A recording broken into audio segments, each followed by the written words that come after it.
Les dinosaures ont disparu il y a 65 millions d'années, mais ils n'étaient pas tout seuls. Il n'y avait pas que les dinosaures. D'abord, les dinosaures n'ont pas disparu réellement, puisque les oiseaux sont des dinosaures, c'est-à-dire les dinosaures non aviens ont disparu. Et puis, il y a beaucoup d'autres animaux qui ont aussi disparu, les reptiles volants, les grands reptiles marins, des invertébrés, les ammonites, etc. Donc, beaucoup d'animaux, en tout, près de 70% des espèces de la fin du Crétacé disparaissent. Alors, pourquoi ? On peut dire qu'il y a trois grands facteurs qui ont fait qui provoquaient cette disparition. D'abord, 15 millions d'années avant la fin du Crétacé, vers 70 millions d'années, on a un refroidissement. La température baisse et on sait que beaucoup de ces reptiles sont des animaux à sang froid et donc s'adaptent peut-être moins bien à des variations de température. Un deuxième facteur très important est le volcanisme. Environ 2 millions d'années avant la fin de l'ère secondaire, avant la fin du Crétacé, vers 67 millions d'années, un volcanisme très important se met en place en Inde. Et donc des millions de kilomètres cubes de lave qui sont émis à la fin du Crétacé. Alors à cette époque, l'Inde n'est pas rattachée à l'Asie. L'Inde est une plaque qui dérive du sud et qui va se cogner contre l'Asie plus tard. Mais à ce moment-là, elle passe à l'emplacement de l'île de la Réunion actuellement. Et à l'emplacement de l'île de la Réunion, il existe ce qu'on appelle un point chaud. C'est comme si vous aviez un chalumeau sous l'écorce terrestre et quand votre plaque passe dessus, ce chalumeau perce la plaque et projette donc de la lave et il y a des éruptions volcaniques à chaque fois que cette plaque passe dessus.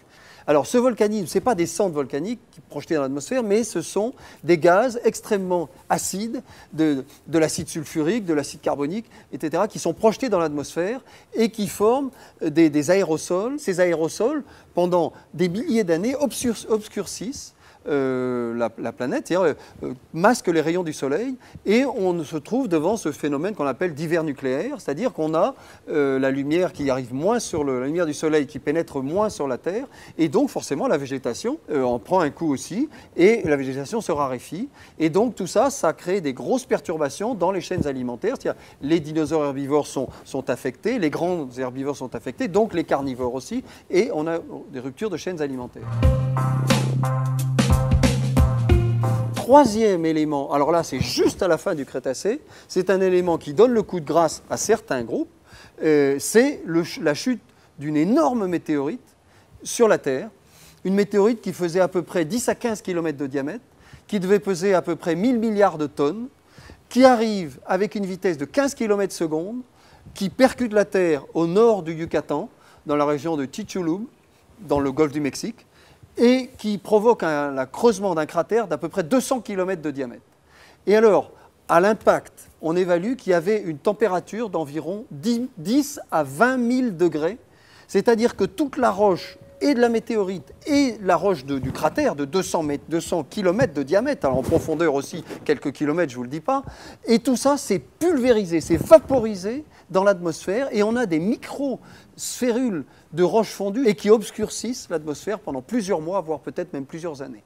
Alors là, rephénomène d'hiver nucléaire, sur déjà une biodiversité qui était affectée par 600 000 ans de volcanisme, qui commençait à dire bon ça suffit. Dans la proximité, dans les 5000 km autour de la chute de cette météorite, ça a été catastrophique. Des raz-de-marée avec des vagues de 30 mètres de haut, des tremblements de terre absolument énormes. Cette masse de particules qui sont projetées dans l'atmosphère se retrouve sur toute la planète. On les retrouve partout. On les retrouve en Australie, en Nouvelle-Zélande, partout.